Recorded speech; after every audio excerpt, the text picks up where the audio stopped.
Good afternoon to my viewers in the Western Hemisphere, or good morning to the folks in the Pacific Rim area, and good evening to my viewers in Europe. And thank you so much for tuning in to the Angry Astronaut. This is every now and then I just do a flat out Q&A. As long as it's a space flight related question of some kind, then I'm more than happy to take my questions from my viewers. It may be difficult for me to keep up with all of the questions that are going to pop up on the chat. By the way, also if you are a Patreon supporter or a Discord member, you can put your questions on live stream Q&A, and I've got those here separately. And we have some questions right off the bat, so I'm going to go ahead and get into them before I fall hopelessly behind. From Kawaii Astronaut, where do I get my background music in my videos? There's actually a number of different sites where you can get stuff that doesn't get copyright claimed. I just do a Google search, obviously, and then just listen to the music and try to find. I need better music, though. I continue to search for better stuff.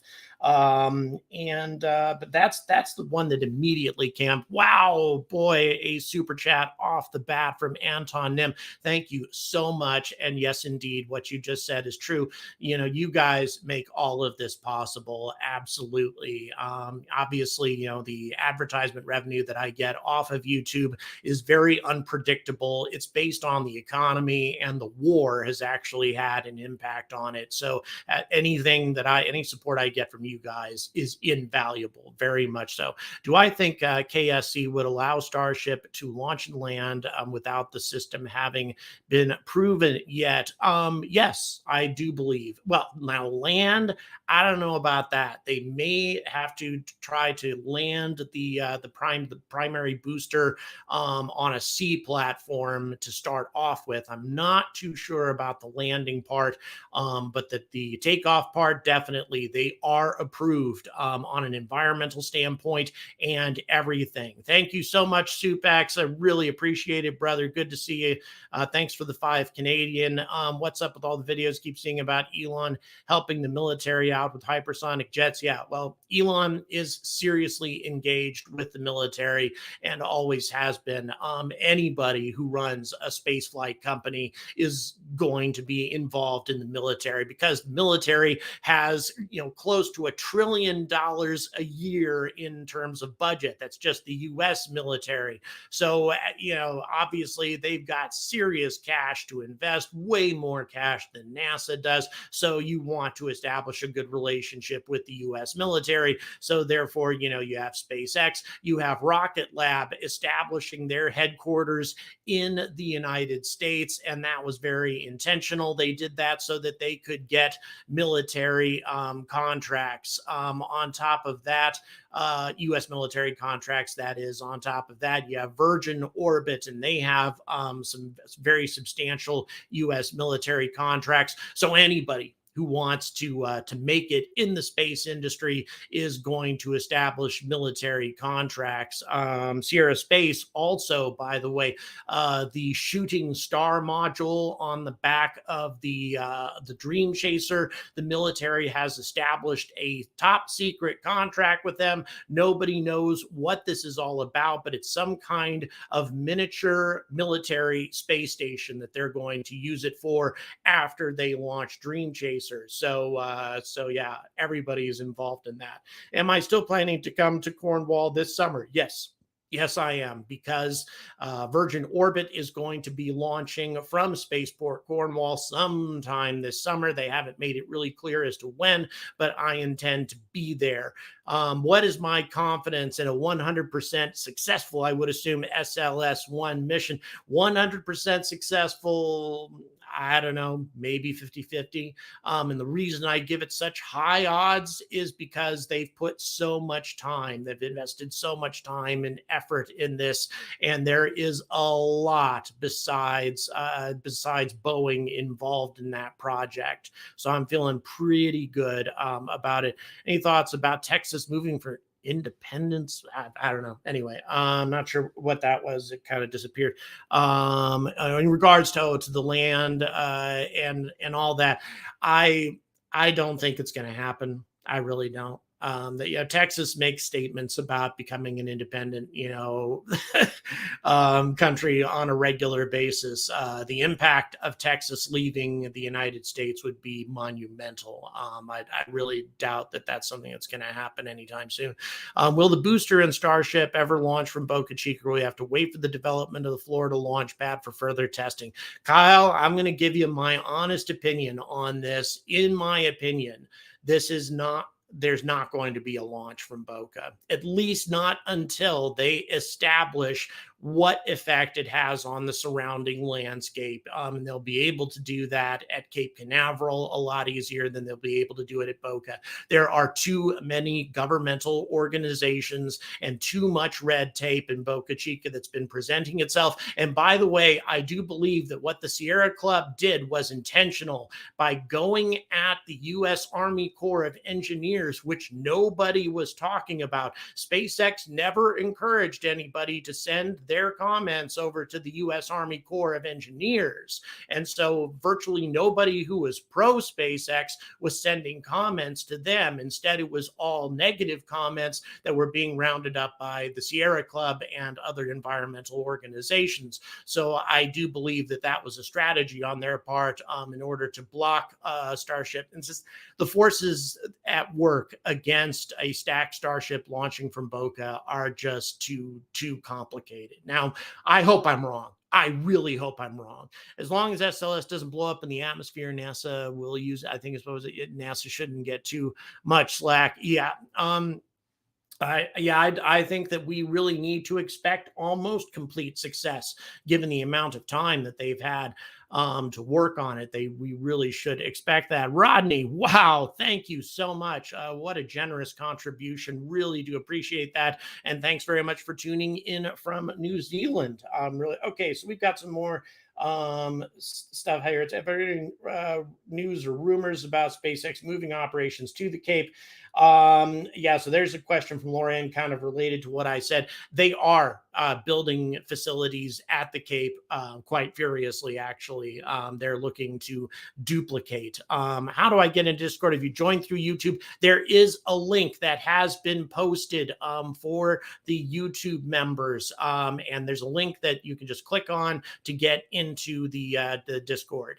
That was done by my partner in crime in Yorkshire. So that's all you have to do in order to do that. And by the way, I will be duplicating that link on Patreon for anybody who's been struggling there as well. I'll answer the cheese question in just a second. Or when am I planning to move to the UK? Will that affect broadcast schedule, time of day that I broadcast? Anton, I'm planning on not having that impacted. Yeah, I've thought a lot about that, and I intend to keep releasing at about the time that I have been, just so that I maximize viewership in the Western Hemisphere, along with still having people awake in Europe at the same time. I do love cheese. It's one of the things I love about Great Britain. You guys have the best cheese in the world. It's as simple as that.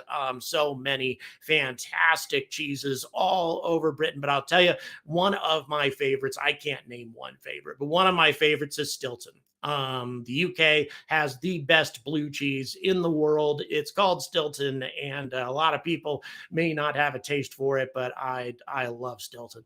Information allowed to give away on Dream Chaser Part 2. Let me put it this way.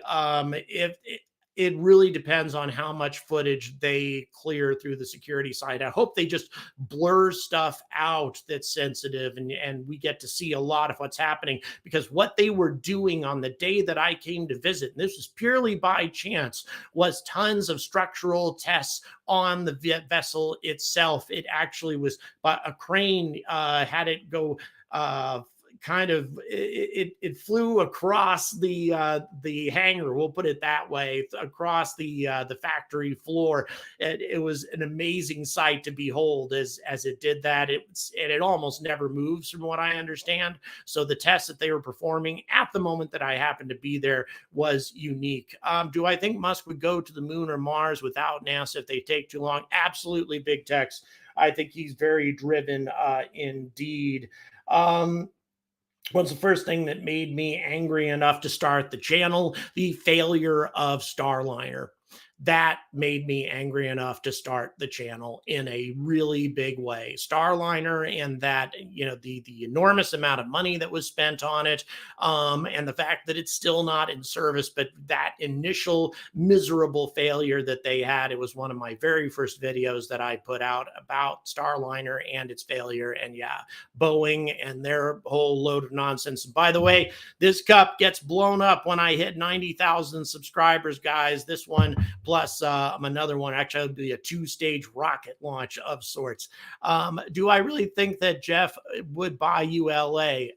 Yeah, yeah. I think that it's very possible that he might. He certainly has the resources. And now that he has invested in so many Vulcan Centaur launches, ULA's success, future plans, and everything are being propped up by Jeff Bezos's enormous wealth. And I think it's entirely possible that he may put a bid in. Tory wouldn't like it. No, he wouldn't. But I don't think he'd have a choice. I think that it's an offer that they could not really ignore or refuse simply because of all the money that's going their way. Hello, Michael. Good to see you as well. Let's see here. Lord Michael, any further information about the UK orbital solar power? No, aside from the fact that the UK government has publicly stated that they are behind the concept, that they said they're not going to write a blank check for it, but they do say that they are behind and they support the idea and support the concept of a solar power station as it was written out in the plan. So they did make that statement. Reuse, of course, is the end goal. Why can't SpaceX launch payloads to cash in? In terms of competitively or something like that, perhaps I'm not sure about exactly. You might want to reword your question, and sometimes I tend to be slow, just to make sure that I answer it exactly right. But yeah, to get back once again to the whole Jeff Bezos question, yeah, it's just not it's possible. It is possible. And SpaceX put some payloads up, cash in. If they crash land, so be it. At least the R&D. Oh, I see. I understand. In other words, put something up with Starship. Yeah, if they can launch Starship, and if they lose the whole thing in the process of putting a payload up, it would still be a success in many regards, although it would be a very expensive failure to lose the booster. That's 33 engines. That's a hell of a lot of engines to lose on that on the booster stage. It would not be a good thing to lose that, but it very well may happen on their first attempt. Abato's World, thank you so much for your approval. Just got approval. Well, thanks so much for being a Patreon supporter.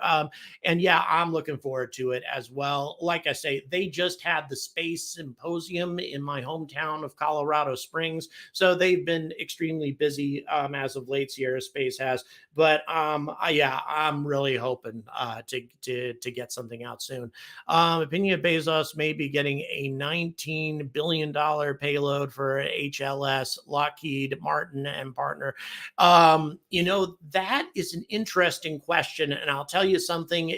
It's complicated because we really don't know exactly how Blue Origin intends to address the lunar lander scenario now. Are they going to go into that same partnership, or are they going to go a different route? Because Sierra Space has publicly stated that they are interested in collaborating with Blue Origin on an HLS. If they did that, then it would be something fundamentally different from what they did in the past. So, but at the same time, they're going to be starting over from scratch, and they will be significantly behind Dynetics in terms of development.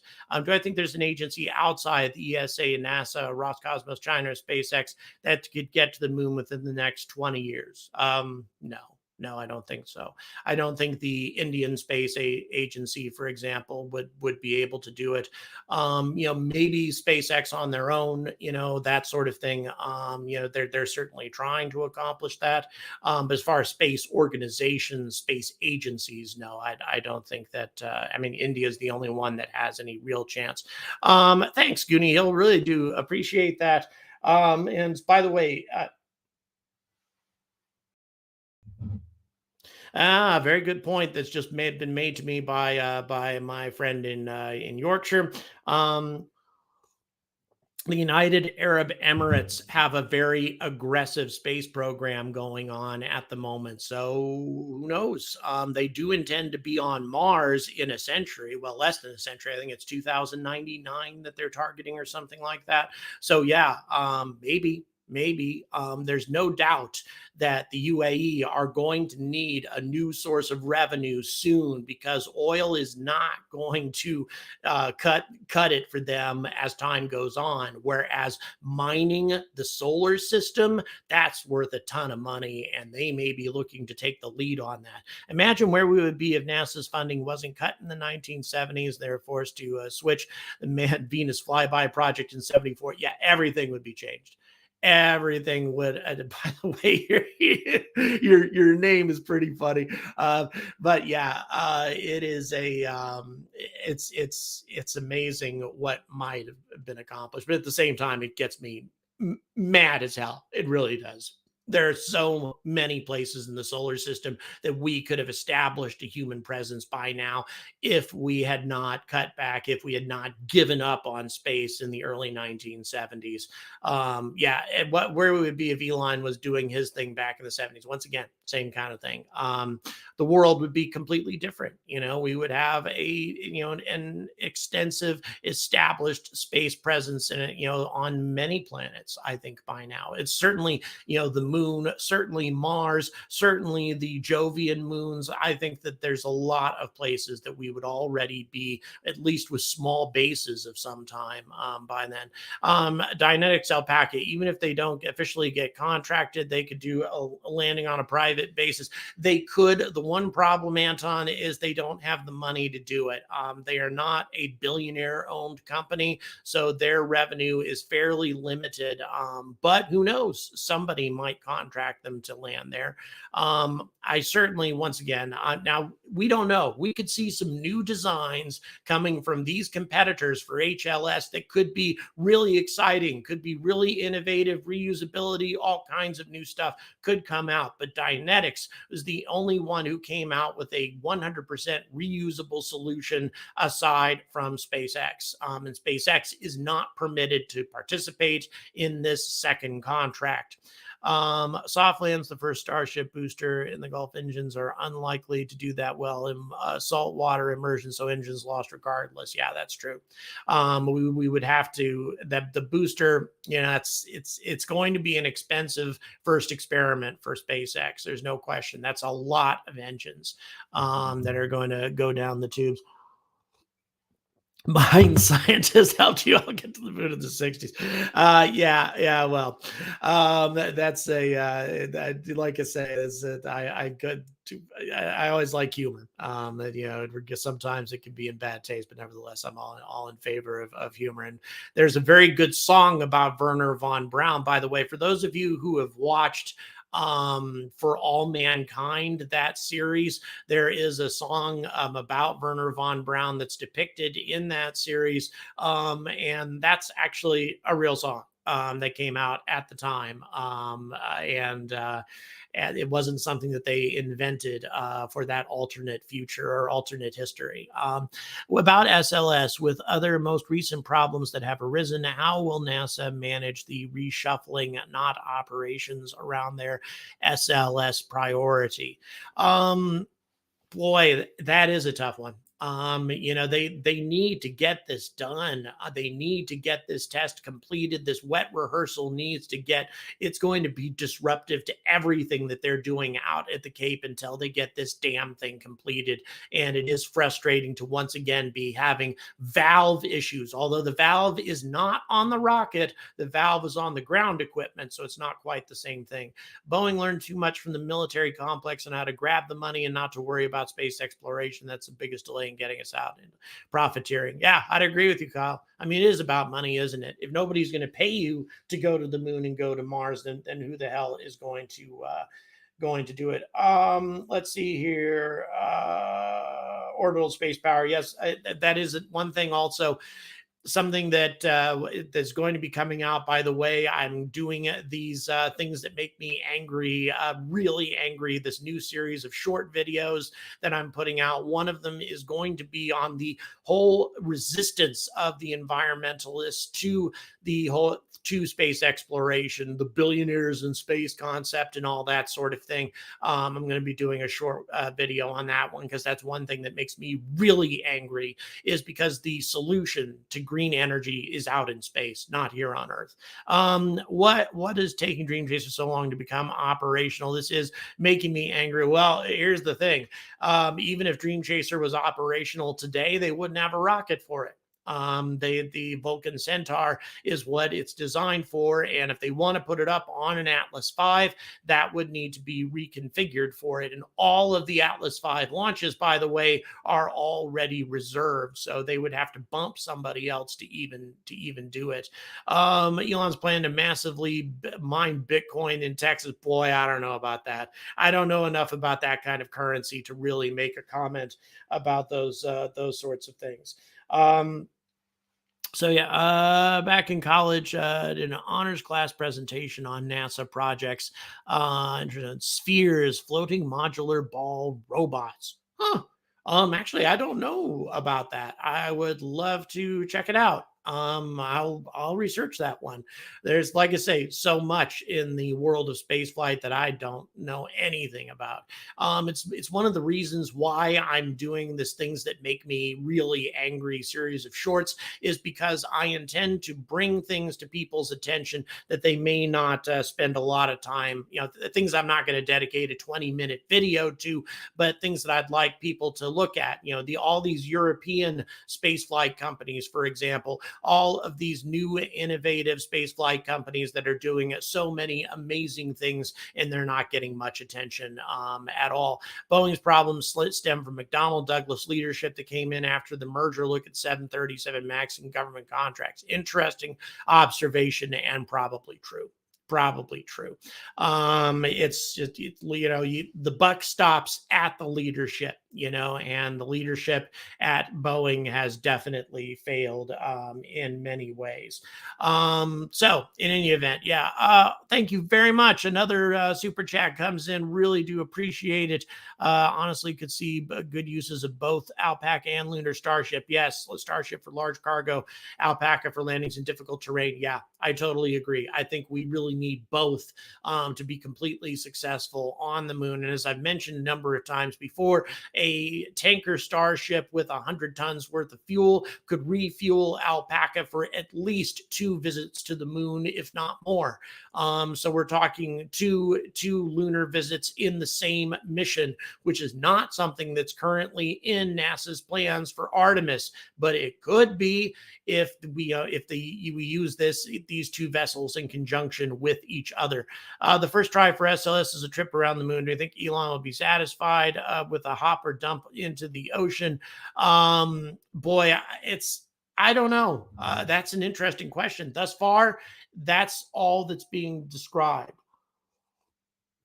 The FAA application only just has that. If they were going to throw some satellites out there, they would have to put in a request from the FAA. Jack, thank you so much for your support. So yeah, I think it's pretty much as it's been depicted. They would need to modify the application otherwise. A link. Oh, on NASA Spheres. Thank you very much. A link was just put up once again by my colleague in Yorkshire on NASA Spheres, so I'll do some research on that. Will NASA be involved in some way when SpaceX goes to Mars? Absolutely. Research payloads for future missions? Absolutely. I think that NASA and SpaceX need to collaborate, to be honest, because SpaceX is just providing the transportation. NASA can provide so much more: habitation, modules, and ground transportation. Now, SpaceX theoretically can do all of these things too, but it's going to be a lot better if you've got NASA collaborating with you on all of this stuff. They're designed for things like the spheres. Mike's talking about that, checking out a spaceship if you toss them in an airlock, inspect things for aero surfaces for damage. Columbia could have benefited. Yeah. if that was their intent. And once again, I'm going to do but yeah, that's a very, very good point. What was, as a matter of fact, I had the privilege of speaking to an engineer who was personally involved in the Columbia project, or in the space shuttle project during the Columbia disaster. And I'll tell you something, I would not like to be in that person's position, or in any person's position who is responsible for human lives. My God, it's just, it's tough. It's a very tough thing. And yeah, the Columbia disaster was avoidable. Anything less than lunar Starship's capacity is a huge waste of money. Alpaca can't land in difficult terrain. Nothing can. Jim, I must disagree. I guess we're gonna have to agree to disagree. The Alpaca is very low to the ground. The Alpaca is very well set up to land. Lunar regolith, we really have no idea how the regolith is going to hold up under 100 tons worth of mass setting down on the surface of the moon, and with something that tall. It's going to be significantly more difficult. Alpaca, I think, is far better for in terms of landing on an unstable surface. And I think that Alpaca should be used to create landing pads for Starship. Now, once again, I could be wrong. But thus far, we have not tried to land a Starship on anything except a concrete pad. And I think it's going to be tough to land it on anything else. Thanks very much. I do appreciate it, Samurai. Old space curmudgeon in training, was 10 years old for Apollo 11. Hated that the USA abandoned space exploration beyond LEO. Yeah, me too. I was born in the year, so you're 10 years older than I am, apparently. So yeah, I know how you feel. You got to see it actually happen, though. I can only imagine how it feels for you to have seen all of that, and all of the dreams that you probably had at the time as a child, and to see all of those dreams go down the toilet for all these decades. Yeah, that would be frustrating. Chris says, if all the related bodies slow down progress at the Cape and Boca is stopped launching, Elon may be forced to accelerate his rigs based in U.S. waters, or move away for less regulations. Moving away for less regulations would be a better idea. A comment has just been made. I'm sorry. Can you repeat that, please, Yorkshire? All right, thank you very much. So I'll be on for just a couple more minutes. So please get your questions in. We're about to hit a half an hour. I'm not going to strictly cut off at half an hour, but pretty close to that. So if you've got some additional questions and comments, please get them in. This has been great, by the way. I love talking to you guys, and it is your involvement in this channel that makes all of this possible. Do I think the Starlink internet will be connected with Mars and Earth? Yes, I do. Yes, I do. I think it's specifically designed for that, actually. Starlink makes more sense on Mars than it does here. It's one of the few ways that you can officially transmit data from point to point on the Martian surface between colonies, between habitats, than any other way. So yeah, Starlink is very well set up for the moon and Mars. Environmental groups' concerns with SpaceX has to do with how Elon spends his money. Elon gave it WFO a reality slap about money. Can't stop world hunger, so spending money won't save the environment. Yeah. And besides, a lot of money is being spent on the environment. But you know what? The environment, as I said many times in lots of videos, saving the environment is out in space. If we can mine in space instead of mining here, it will be far less damaging to the environment. If we can put solar power stations in orbit instead of building them here on Earth, it will be far less damaging to the environment and far more efficient. The future of our environment and the future of our species lies in space, and concentrating exclusively here on Earth is just a recipe for failure. What would be the reaction of us in the world if China lands on the moon first, and the reaction of Jeff Bezos and Elon Musk if they achieve it? I think we'll be doing something about it really fast, and I really hope that that is not the incentive that it requires to get us to the moon, but it may very well require it. Greg Houston says, due to the future SpaceX launch cadence, more than one launch site will be needed. That is true. That is true. Boca Chica is with the lowest economist latitude launch site. In other words, closer to the equator, higher mass to orbit is a big plus. It's a great spot for a launch. There's no question about that. The big problem, of course, is the protected areas that are immediately around the launch pad. For those of you who've seen my videos on the subject, you see just how close these protected wildlife, endangered species that roost there, that sort of thing, just how close they are to the launch pad, the most powerful rocket in human history. I'm going to take two more comments real quick. Firstly, one from live stream Q&A. Lord Michael says, when the sun expands and engulfs the earth, global warming is assured. Very true. We need to be in space, or every human triumph and tragedy is forever erased from the universe. I could not agree more, and that was very well put. Thank you. At the time, Space Odyssey seemed feasible, inevitable, true. I agree. Even when I was a kid, it certainly seemed that was going to happen, that we would be on the moon, that we would be on Mars by now, and yet we're not. And yeah, it is a crushing disappointment. I cannot agree more. And that is where I'm going to close things. It is so frustrating to, have grown up in the time when, we had been on the moon fairly recently, when the Viking lander set down on Mars, and we were thinking that humans were coming next, that things were going to, things seemed so bright for the future of space flight at the time. The space shuttle seemed to be only one part of a huge, huge and ambitious endeavor, and yet we got so disappointed by that. Greg, my God, thank you so much for that huge contribution. Once again, it's people like all of you that make all of this possible. Please like and subscribe as well. So once again, thanks everybody for participating. And until we recapture the enthusiasm that we once had when we were going to the moon, the enthusiasm and the wonder and the sense of inspiration that we had that carried human beings to the surface of another world, until that returns to the human species and to our civilization, and everybody is excited about this, I urge all of you to stay angry about space.